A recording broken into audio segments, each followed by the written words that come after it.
Wow！ 好多謝你哋又返嚟探我啊！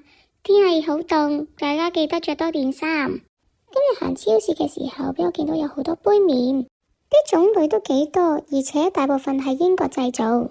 即食麵就好似啲藥咁，永遠都有幾包愛嚟守門口。咁究竟英國嘅杯麵好唔好食嘅呢？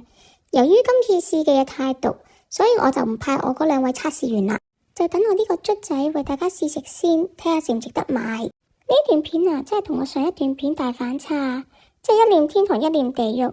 今次我會為大家試7個可以喺超級市場買到嘅杯麵。首先為大家試嘅就係英國最出名嘅 pot noodle。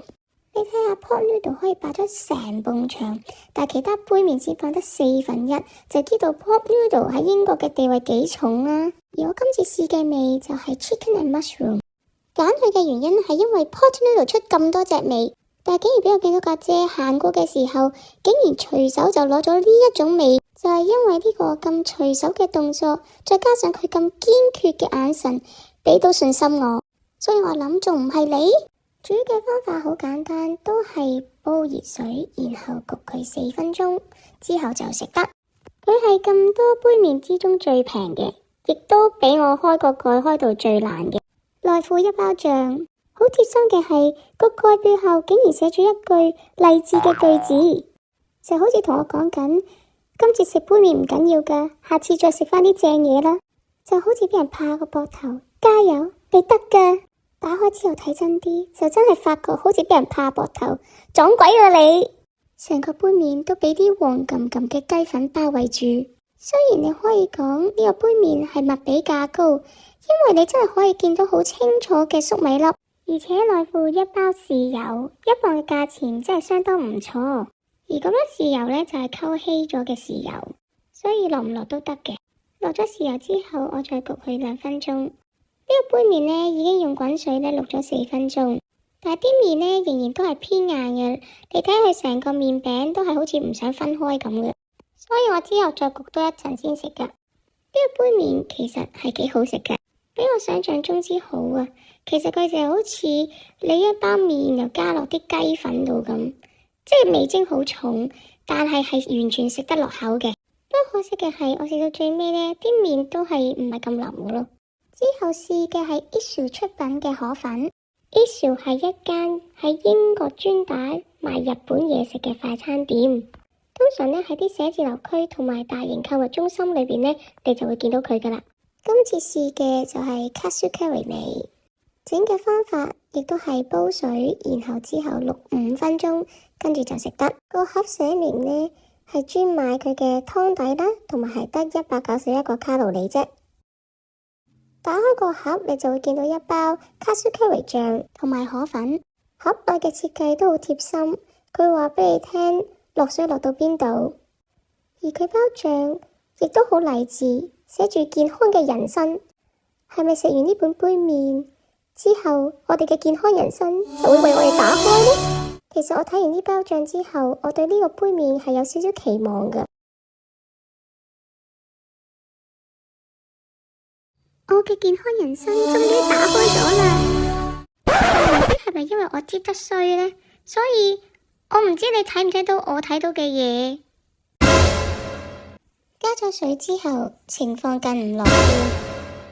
我目測到嘅嘢真係好震撼，好大衝擊，搞到我真係好想沖廁。唯一可以讚嘅就係佢啲麵渌咗4分鐘之後係腍嘅。而裏面亦都有蔥同埋紅椒㗎。其實一渌完水呢，你就會聞到一大陣好大陣嘅 cashew curry 味。其實濃到呢係有啲攻鼻嘅，食落去呢好大陣香料，所以似食越南嘢多過似食日本嘢。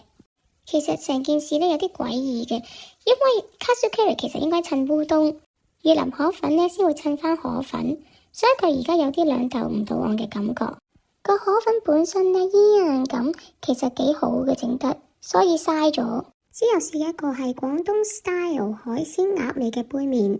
其實啲產品如果有咁多中文拼音呢，通常都係有啲伏嘅。佢仲咁大口氣寫住你唔中意佢呢，佢會俾翻錢你喎。所以搞到我好想試睇佢一條蟲啦定一條龍。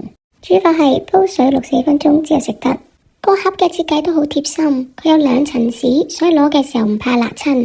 一打開，啲麵嘅份量好少，打開個蓋聞到好香嘅鴨味。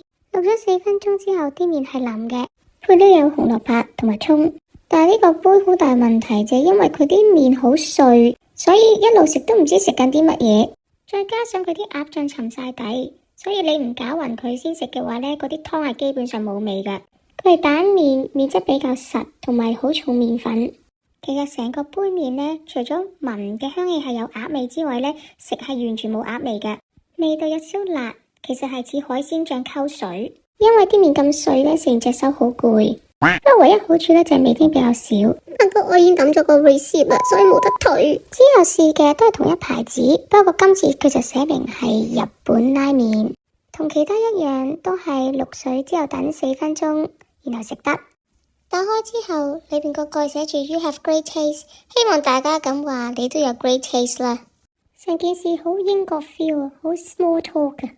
淥完4分鐘，啲水已經煮到乾晒，麵呢就已經發脹晒，亦都腍晒，同之前嗰個一樣，啲麵都係好碎嘅，味道唔似日本拉麵，但都幾好食。不過我個女啟發咗我，啲麵係應該用匙羹食。轉咗匙羹之後，成件事合理晒，感覺亦都變得好咗，好似食緊撈飯咁。唔覺仲俾我食鬼晒，我哋仲覺得幾好食，下次會再買添。之後俾我搵到一個由日清出嘅杯麵，個包裝同我哋平時食開嘅合味道杯麵分別唔大。匈牙利製造，落滾水3分鐘之後食得，裏邊同平時食開嘅合味道杯麵都冇乜分別。可以見到好清楚嘅蟹柳同埋魷魚。雖然個盒寫住日本拉麵，但係其實就同我哋嘅海鮮味嘅合味道杯麵冇分別。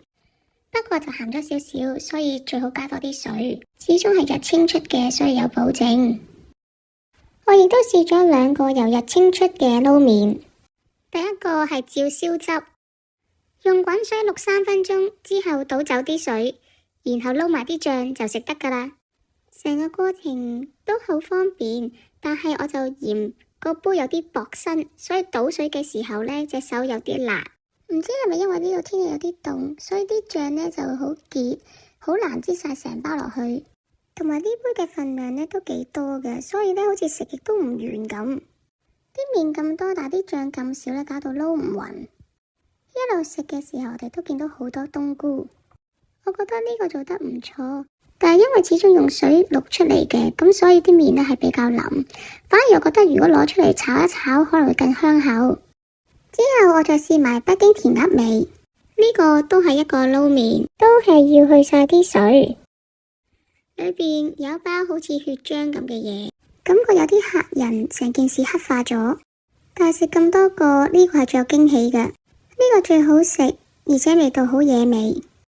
但係佢嘅份量就冇我之前嗰碗咁多啦，呢個亦都冇比上次嗰咁多料。不過味道係我試7個之中最正宗嘅，有啲似炸醬撈麵。呢2個撈麵我哋都會翻購。今次杯麵試食俾日清派出嚟嘅代表救咗成件事，而英國出嘅亦都創意無限，比我想象中易入口。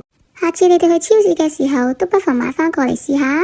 今次講咁多先，下次再見，拜拜。